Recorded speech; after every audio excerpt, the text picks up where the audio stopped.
Hello hello students, welcomes to Heights Education. मैं तुषार यादव आज आपके सामने एसएसटी का एक चैप्टर लेके आया हूं जो कि क्लास 9 का चैप्टर है, जिसका नाम है आउटकम्स ऑफ डेमोक्रेसी।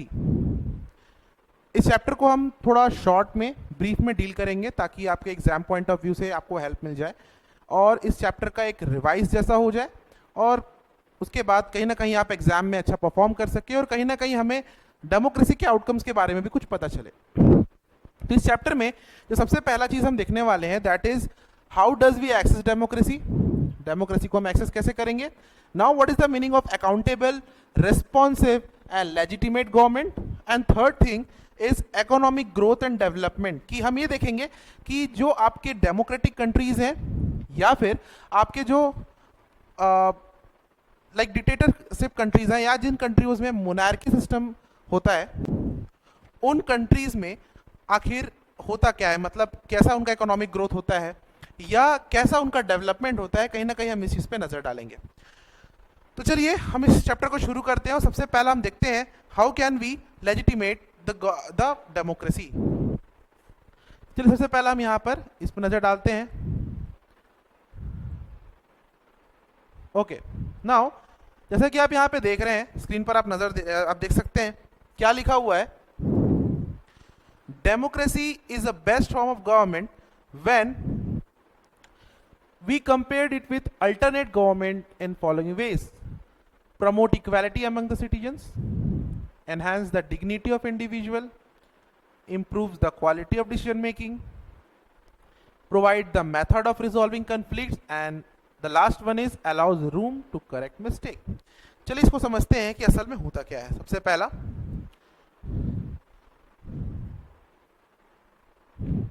तो यहां पर आप देख सकते हैं सबसे पहला कि जो सबसे पहला आप जानते हैं कि डेमोक्रेसी को एक बेटर फॉर्म ऑफ गवर्नमेंट कहा जाता है बाकी अदर फॉर्म ऑफ गवर्नमेंट से। जैसे कि एक होता है आपका डिक्टेटरशिप वाली कंट्री, एक होता है मोनार्की वाली कंट्री।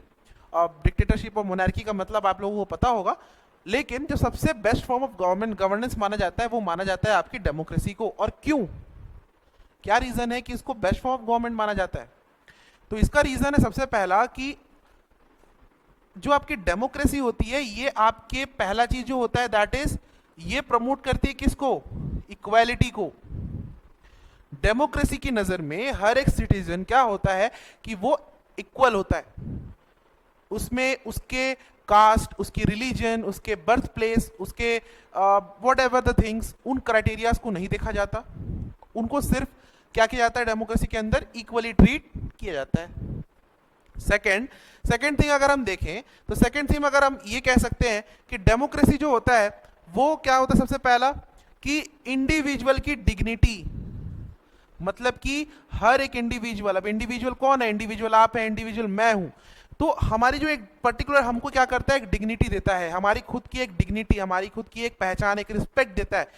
लाइक आप लोगों को सुना होगा one vote equals one value. And तो मतलब होता क्या है कि मैं अगर एक पर्सन हूं और डेमोक्रेसी के अंदर अगर मैं वोट दे रहा हूं तो मेरा एक वोट और कोई अगर एक बहुत बड़ा पॉलिटिशियन है या बहुत बड़े किसी उद्योगपति का बेटा हो तो उसका दिया गया एक वोट, हम दोनों का वोट एकदम बराबर है। मतलब डेमोक्रेसी की नजर में मेरी डिग्निटी और उस पर्सन की डिग्निटी में कोई फर्क नहीं है। हाँ, रेदर देन हम ये कह सकते हैं कि हाँ क्योंकि वो बड़े लोग हैं हम उनको रिस्पेक्ट देते हैं, बट दैट डजंट मीन कि वो हमसे सुपीरियर हो गए, हम उनसे इंफीरियर हो गए। डेमोक्रेसी की नजर में we both are equal in dignity. Now dignity के बाद जो अदर कंसेप्ट आता है दैट इज कि डिसीजन मेकिंग की क्वालिटी। डिसीजन मेकिंग की क्वालिटी, अब डिसीजन मेकिंग क्वालिटी क्यों होती है? अब देखिए सबसे पहला अगर हम ध्यान दें तो डेमोक्रेसी के अंदर आपको यह पता होगा कि अगर फॉर एग्जाम्पल के लिए एक रूलिंग पार्टी है तो साथ ही साथ एक अपोजिशन पार्टी होती है, और कहीं ना कहीं जब कोई भी मुद्दा या मैटर पार्लियामेंट में पहुंचता है उस पर प्रॉपर क्या होती है? आपकी डिस्कशन होती है। और कहीं ना कहीं हर एक पॉइंट ऑफ व्यू के लोग, फॉर एग्जांपल के लिए रूलिंग पार्टी किसी को सपोर्ट कर रही है तो बहुत सी ऐसी पॉलिटिकल अपोजिशन पार्टीज होंगी जो उसको अपोज करेंगी, कुछ ऐसी पार्टीज होंगी जो उसको सहमति दिखाएंगी, जिसमें क्या होगा कि जो भी प्रॉब्लम है ना उसके हर एक एंगल को लोग देख पाते हैं। समझ रहे हैं आप कि हर एक एंगल को जब लोग देख पाते हैं और हर एक एंगल को देखकर, हर किसी को सुनकर जब लास्ट में डिसीजन मेकिंग की जाती है, देन क्या होता है? वो डिसीजन हमेशा एक बेटर क्वालिटी का डिसीजन होता है, एक बेटर अच्छा आउटपुट देने वाला डिसीजन होता है। एंड इसके अलावा डिसीजन मेकिंग के अलावा अगर हम जाएं तो यहां पर ये होता है कि करेक्टिंग मिस्टेक, मतलब फॉर एग्जाम्पल के लिए क्या होता है कि आपको अगर फॉर एग्जाम्पल डेमोक्रेसी के अंदर अगर कोई मिस्टेक करता है तो ऐसा नहीं है कि उसको डायरेक्टली कोई बहुत बड़ी सजा दी जाती है, ऐसा नहीं है। मिस्टेक, देखिए मिस्टेक एंड क्राइम में फर्क होता है, समझिए इस बात को। मिस्टेक जो होता है, मिस्टेक को रिजॉल्व किया जा सकता है, समझ रहे हैं। क्राइम को रिजॉल्व नहीं किया जाता। भाई किसी कोई मर्डर कर दे तो उसको कैसे वो रिजॉल्व करेगा, भाई किसी की जान ले ली उसने, राइट? तो इसीलिए वो क्राइम है। लेकिन ऐसी चीजें जिसको सुधारा जा सकता है, मौका दिया जा सकता है, ऐसे चीजों के लिए क्या होता है, डेमोक्रेसी के अंदर आपको अपने मिस्टेक्स को सुधारने का या किसी को अपने मिस्टेक्स को सुधारने के लिए एक क्या मिलता है, एक रूम मिलता है जिसमें वो अपने किए गए मिस्टेक से सीख सके और उसको वापस से रिजॉल्व कर सके। होप कि आपको यहां तक समझ में आया हो। तो चलिए हम जरा आगे बढ़ते हैं और देखते हैं अगले पॉइंट्स को।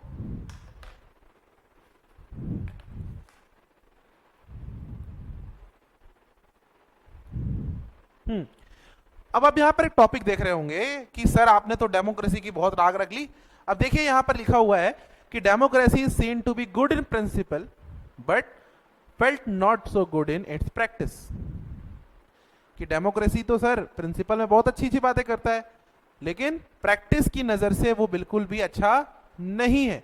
अब क्यों नहीं है, तो चलिए इस पर बात करते हैं। सबसे पहला लिखा है, our interest and fascination of democracy after pushes us to taking a position that democracy can address all social, economical, political problem. If some is due exception are not met, we start blaming the idea of democracy. But if you think this in this way, democracy is just a form of government. It can only create conditions for achieving something. The citizen have to take advantage of those conditions and achieve those goals. अब यहां पर आप चलिए इसको थोड़ा हम detail में discuss करते हैं कि यहां पर बोलना क्या चाह रहा है। यहां पर बोलना ये चाह रहा है कि भाई ठीक है, डेमोक्रेसी बहुत अच्छी बातें करता है, बहुत अच्छी प्रिंसिपल से बातें करता है सर, लेकिन डेमोक्रेसी कहीं ना कहीं प्रैक्टिस की नजर से, मतलब अगर मैं बोलूं कि सर प्रिंसिपल की नजर से तो बहुत अच्छा है, लेकिन जो प्रैक्टिकल वे में अगर हम नजर डालें तो डेमोक्रेसी इतना भी अच्छा नहीं फील होता है। ठीक है, चलिए देखते हैं क्यों। क्यों क्या होता है कि जैसे ही हम जानते हैं कि भाई कहीं डेमोक्रेसी है तो हम उससे क्या करते हैं, एक बेटरमेंट क्या करते हैं उससे भाई एक्सपेक्ट करते हैं, और कहीं ना कहीं जब वो बेटरमेंट हमको नहीं मिल पाता है तो हम क्या करते हैं, इसी डेमोक्रेसी को क्रिटिसाइज करते हैं, राइट? लेकिन कहीं ना कहीं अगर आप इस तरीके से सोचें, अगर आप सोचें तो डेमोक्रेसी है क्या? डेमोक्रेसी सिर्फ एक फॉर्म ऑफ गवर्नमेंट है। Democracy is nothing, it is just a form of government. अब डेमोक्रेसी एक फॉर्म ऑफ गवर्नमेंट है, इसका मतलब यह है कि डेमोक्रेसी जो है ये आपको भले एक कंडीशंस देता है, एक कंडीशंस बना जरूर देता है कि हम किसी तरीके के मतलब जो आपके लाइक फॉर एग्जांपल के लिए एक गोल को अचीव करने का कंडीशन बना देता है, लेकिन कहीं ना कहीं हमें उस कंडीशंस का एडवांटेज लेकर भी उस कंडीशंस में काम करना होता है, एफर्ट करना होता है ताकि हम उस गोल को अचीव कर सके। इसका मतलब ये समझिए कि मान लीजिए आप एक क्रिकेट मैच खेल रहे हैं और आपके कैप्टन ने आपकी टीम की एक पूरी रणनीति तैयार कर ली है, समझ रहे हैं? रणनीति क्या कर रहा है, कंडीशंस बना रहा है आपकी जीतने की, लेकिन जब पूरे के पूरे टीम मेंबर्स एफर्ट डालेंगे उस रणनीति के हिसाब से, तभी जो विनिंग है वो आप कर पाएंगे। अब सिर्फ अगर प्रिंसिपल पर बोले तो हो सकता है कि कैप्टन की रणनीति बहुत अच्छी हो, लेकिन जब हम एफर्ट ही नहीं डालेंगे तो मैच हम हार जाएंगे। सेम लाइक डेमोक्रेसी भी ऐसे कंडीशंस क्रिएट करता है, बट उस कंडीशंस में हमें भी थोड़ा एफर्ट डालना पड़ता है। तो कहीं ना कहीं इसीलिए कहा जाता है कि डेमोक्रेसी सुनने में तो प्रिंसिपल्स बहुत अच्छे हैं, बट कहीं ना कहीं प्रैक्टिकल जगह पे वो मार खा जाते हैं। लेकिन फिर भी डेमोक्रेसी एक बेटर फॉर्म ऑफ गवर्नमेंट है। और क्यों, तो इसको हम थोड़ा चलिए आगे डिस्कस करते हैं।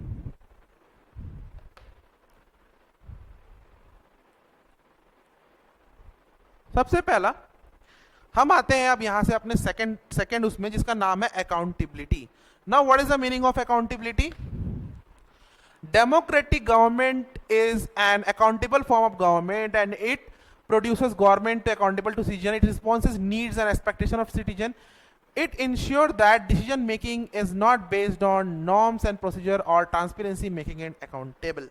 चलिए अब इस पर डिस्कस करते हैं थोड़ा कि किस तरीके से कि अकाउंटेबल गवर्नमेंट अकाउंटेबल होता है. सबसे पहले आप देखते हैं कि गवर्नमेंट जो है वो क्या होता है हमारा अकाउंटेबल होता है. अकाउंटेबल की अगर हम बात कर रहे हैं तो अकाउंटेबल का मीनिंग क्या होता है. अकाउंटेबल का मीनिंग ये होता है कि अगर फॉर एग्जांपल कि अगर हम डेमोक्रेसी के अंडर एक गवर्नमेंट बना रहे हैं तो कहीं ना कहीं वो गवर्नमेंट रिस्पॉन्सिबल है एक सिटीजन के फंडामेंटल राइट्स के लिए. वो गवर्नमेंट जिम्मेदार है सिटीजन को मिलने वाले फैसिलिटीज के लिए, ट्रांसपोर्ट की facilities, roads, schools, health care, city infrastructure and so many things, right. कहीं ना कहीं अगर ये सारी चीजें किसी जगह पे नहीं मौजूद है तो यहां आप डायरेक्टली किसको अकाउंटेबल कह सकते हैं, आप मौजूद डेमोक्रेटिक गवर्नमेंट को आप क्या कर सकते हैं, सीधे से यहां बोल सकते हैं भाई यू आर अकाउंटेबल, क्योंकि कहीं ना कहीं उनको ही डेमोक्रेसी के अंदर लोगों ने एज अपना रिप्रेजेंटेटिव क्या किया है, वहां बैठाया हुआ है. ऑब्वियस है कि हमने अगर लोगों ने वहां बैठाया है भाई, लोगों ने कुछ एक्सपेक्टेशन से बैठाए हैं, लोगों की कुछ नीड्स कि ये जो लोग बैठ रहे हैं ये हमारी नीड्स को पूरा करें. कहीं ना कहीं अगर ऐसा नहीं होता है तो क्या होगा कि हम बोल सकते हैं कि गवर्नमेंट क्या है आपकी अकाउंटेबल है, राइट. नाउ सेकंड आते हैं responsive government. Now what is the meaning of responsive government, चलिए नजर डालते हैं थोड़ा.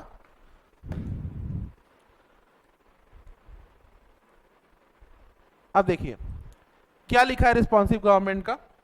आप लोग चाहें तो इसके स्क्रीनशॉट्स ले सकते हैं ताकि आप एक प्रिपरेशन के लिए आपके पास एक हो शॉर्ट में, ब्रीफ में, आप चाहें तो स्क्रीनशॉट्स ले सकते हैं जो आपको स्क्रीन पे दिख रहा है.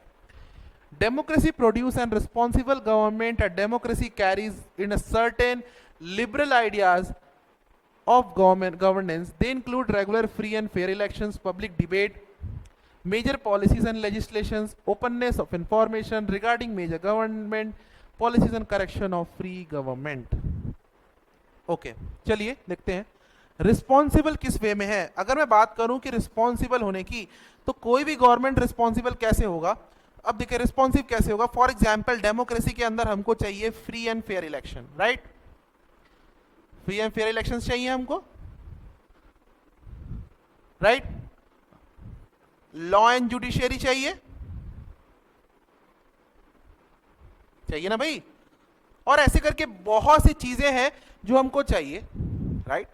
अब जब भी क्या हो कि मान लीजिए हमारे देश में इलेक्शन हो तो जो मौजूदा जो गवर्नमेंट बॉडीज हैं दे आर रिस्पॉन्सिबल कि इलेक्शंस फ्री एंड फेयर तरीके से होने चाहिए, राइट.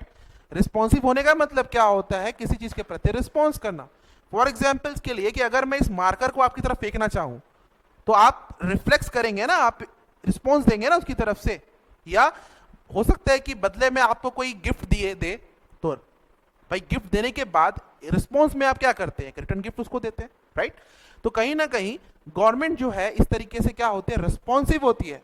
उसकी रिस्पॉन्सिबिलिटी में आता है कि इलेक्शंस फ्री एंड फेयर तरीके से हो, लॉ एंड जुडिशरी अच्छे से काम करे, जो भी नए लॉज बनेंगे अमेंड होंगे वो अच्छे तरीके से हो, जो लॉज हैं, जो गवर्नमेंट की स्कीम्स हैं या जो भी चीजें हैं वो ट्रांसपेरेंसी हो. सबसे बड़ी चीज है ट्रांसपेरेंसी होना, राइट.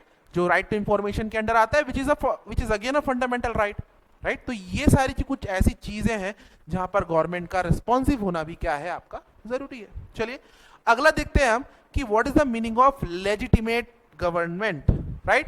तो लेजिटिमेट का मतलब क्या होता है, सबसे पहला हम यहां नजर डालते हैं. देखिए legitimate government is a government under which law and action and government are revealed to the people and government functions are transparent manner. अब मैं अभी इसी चीज की बात कर रहा था कि ट्रांसपेरेंट होना चाहिए सारी चीजें, राइट. लेजिटिमेट गवर्नमेंट का मतलब ही यही होता है कि ऐसी फॉर्म ऑफ गवर्नमेंट जो लोगों के लिए काम कर रही हो और सारी चीजें ट्रांसपेरेंसी तरीके से हो रही हो. ट्रांसपेरेंसी नहीं होगी तो गवर्नमेंट कहीं भी अपनी मनमानी कर देगी, हमको पता भी नहीं चलेगा, राइट. इसीलिए एक गवर्नमेंट के डेमोक्रेसी में गवर्नमेंट का लेजिटिमेट होना भी क्या है, काफी ज्यादा जरूरी है. होप कि आपको यहां तक टॉपिक समझ में आए हो. पहला टॉपिक हमारा ये कंप्लीट हो गया और दूसरा दूसरा जो हमारा टॉपिक है वो ये भी कंप्लीट हो गया। नाउ चलिए हम चलते हैं कुछ दूसरे टॉपिक्स में जो कि क्या बात करते हैं, हम उसके बारे में नजर डालते हैं। चलिए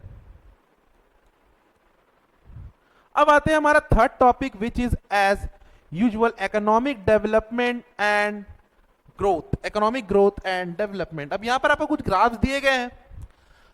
अब चलिए यहां पर क्या है, सबसे पहला इकोनॉमिक ग्रोथ एंड डेवलपमेंट का मतलब क्या है। देखिए सबसे पहला आप देख रहे हैं यहां पर क्या लिखा है, रिच, देन लिखा है मिडिल एंड देन लिखा है पुअर। अब what is the meaning of this. अब यहां पर आपको इनकम डिस्ट्रीब्यूशन गेन्स दिखा रहा है। चलिए आगे देखते हैं क्या इसमें बताना चाहता है। ओके अब देखिए आप अगर यहां नजर डालें तो यहां पर बता क्या रहा है। ओके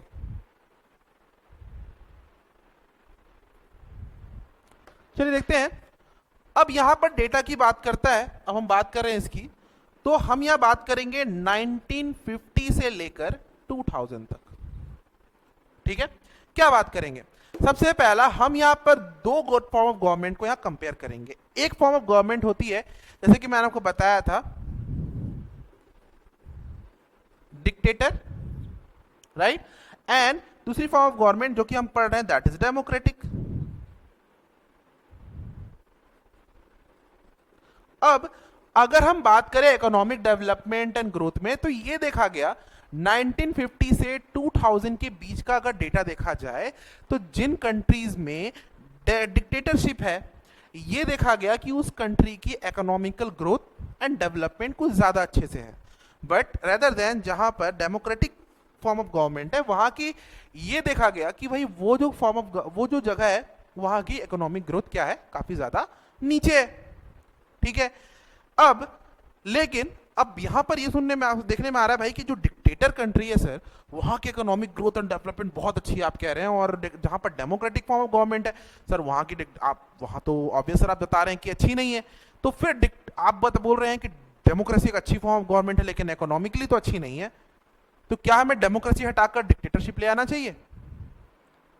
अगर आप जो भी सोचते हैं आप अभी वीडियो को स्टॉप करें और नीचे कमेंट बॉक्स में लिखेंगे आपको क्या लगता है, क्या सही में डिक्टेटरशिप फॉर्म ऑफ गवर्नमेंट सही है या डेमोक्रेटिक फॉर्म ऑफ गवर्नमेंट सही है। अगर मैं बात करूं इकोनॉमिक डिस्ट्रीब्यूशन से तो ओके, तो यहां पर अब सवाल ये आता है कि सर तो इससे बेटर तो डिक्टेटरशिप होना चाहिए। ठीक है, हमको मतलब फ्रीडम नहीं मिलेगी बट सर इकोनॉमिकली तो बहुत डेवलप होगी कंट्री।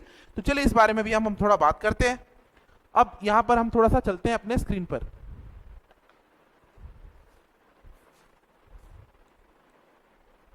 ओके अब यहां नजर डालिए क्या लिखा है, economic development in country depend on several factor. सबसे पहला एक चीज ध्यान रखना है, क्या, country population size, global situation, corporate and other country economic priorities by country. चलिए अब इसको थोड़ा डिस्कस करेंगे। ओके अब एक चीज आप ध्यान रखेंगे, हमने मान लिया कि भाई 1950 से 2000 के डेटा के अकॉर्डिंग डिक्टेटरशिप कंट्रीज जो हैं दे आर इकोनॉमिकली अच्छे ग्रोथ में है, बट डेमोक्रेटिक गवर्नमेंट की जो कंट्रीज है वो नहीं है। लेकिन सिर्फ इस बिना पे हम डेमोक्रेसी को हटा दें, रिजेक्ट कर दें डेमोक्रेसी के आइडिया को, ये भी फेयर नहीं है। क्योंकि कहीं ना कहीं ये भी देखा जाता है कि जो कंट्री के फैक्टर्स हैं, मतलब जो इकोनॉमिक ग्रोथ के फैक्टर्स हैं या डेवलपमेंट के जो फैक्टर्स हैं वो आपके बहुत सेवरल फैक्टर्स पे डिपेंड करते हैं, सिर्फ फॉर्म ऑफ गवर्नमेंट पे डिपेंड नहीं करते। ये बात अलग है कि एक फॉर्म ऑफ गवर्नमेंट में थोड़ी इकोनॉमिकल जो डेवलपमेंट अच्छी है, एक में नहीं है, but it is not a only factor. सिर्फ यही फैक्टर नहीं है, इसके अंदर बहुत से फैक्टर आते हैं। क्या क्या फैक्टर आते हैं कि भाई ग्लोबली सिचुएशन कैसा चल रहा है। जैसे कि आपको पता होगा कि जब किसी जगह वॉर होती है स्टॉक मार्केट्स वगैरह हिल जाते हैं, स्टॉक्स के रेट गिर जाते हैं, राइट, क्रिप्टो करेंसीज में अप डाउन होने चालू जाता है। जैसे कि अभी आपने सुना होगा रशिया एंड यूक्रेन वॉर चल रहा था, अभी पैलेस्टाइन एंड इजराइल वॉर चल रहा है, जिसके कारण तो कहीं ना कहीं ये एक फैक्टर है। दूसरा, एक पर्टिकुलर कंट्री में इन्वेस्टमेंट्स कितना हो रही हैं, भाई जो कंट्रीज में कितने इंडस्ट्रीज लग रहे हैं, कितनी नई नई कंपनियां आ रही हैं, कितनी मल्टीनेशनल कंपनीज वहां पर इन्वेस्ट कर रही हैं, एक ये भी फैक्टर है। नेचुरल रिसोर्सेस एक फैक्टर है। कंट्री का जियोग्राफिकल एक फैक्टर है अपना। ये कुछ चीजें हैं जो ये जिन पर भी आपका इकोनॉमिक डेवलपमेंट फैक्टर डिपेंड करता है। तो सिर्फ इस बुनियाद पे कि डिक्टेटरशिप गवर्नमेंट में इकोनॉमिक अच्छी दिख रही है, दैट डजंट मीन कि हम डेमोक्रेसी के आइडिया को क्या करें, हम सीधे से रिजेक्ट कर दें। तो चलिए हम कुछ डेटा, अब चलिए ठीक है, मैंने तो आपको बता दिया, चलिए इसको हम थोड़ा डेटा वाइज देखते हैं। क्या है डेटा वाइज में, आप देखिए यहां नजर डालिए क्या है। आप यहां देख सकते हैं कि rate of economic growth in different countries in, आपका क्या है देखिए, आप यहां पर देख सकते हैं 1950 से 2000 के बीच, राइट। आप देख सकते हैं सबसे पहला, अगर मैं डेमोक्रेटिक कंट्रीज की बात कर रहा हूं तो जितने डेमोक्रेटिक रिजीम है, सबसे पहला आप देख रहे हैं कि ग्रोथ कितना है 3.95।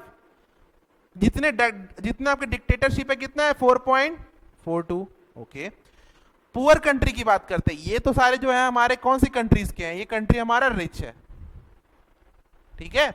अब हम थोड़े पुअर कंट्रीज में बात करते हैं। पुअर कंट्री में आप देखें कि जो डिक्टेटरशिप है उसमें इकोनॉमिक ग्रोथ कितना है 4.34, और आपका जो मतलब जो भी वो है क्या बोलते हैं पुअर कंट्रीज आती हैं डेमोक्रेसी के अंदर, उसमें 4.28।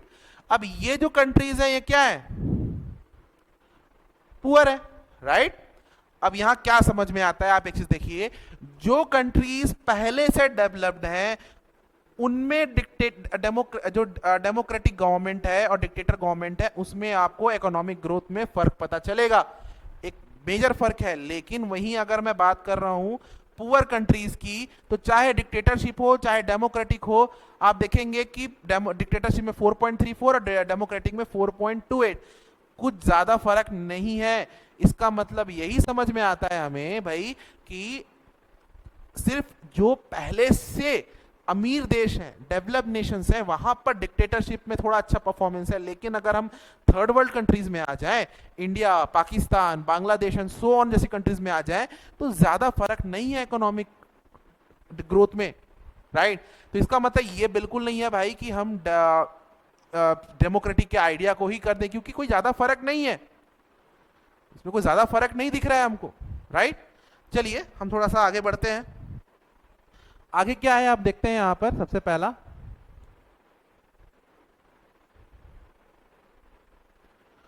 तो होप कि आपको यहां तक का ये चैप्टर समझ में आया होगा, और ये चैप्टर यहीं पर आपका फिनिश हो जाता है।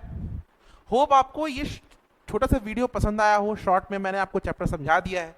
आपके कोई डाउट्स होंगे आप नीचे कमेंट बॉक्स में बिल्कुल उसे पूछ सकते हैं। ऐसे ही और वीडियोस के लिए हमारे चैनल को सब्सक्राइब कर सकते हैं, हमें इंस्टाग्राम पर फॉलो अप कर सकते हैं, और अगर आपको ये वीडियो अच्छी लगी है तो अपने दोस्तों के साथ शेयर कर सकते हैं, ताकि उन्हें भी एग्जाम पॉइंट ऑफ व्यू से हेल्प हो सके और चैप्टर का वो रिवीजन अच्छे से कर सके। मिलते हैं ऐसी अगली वीडियो में, टिल देन गुड बाय।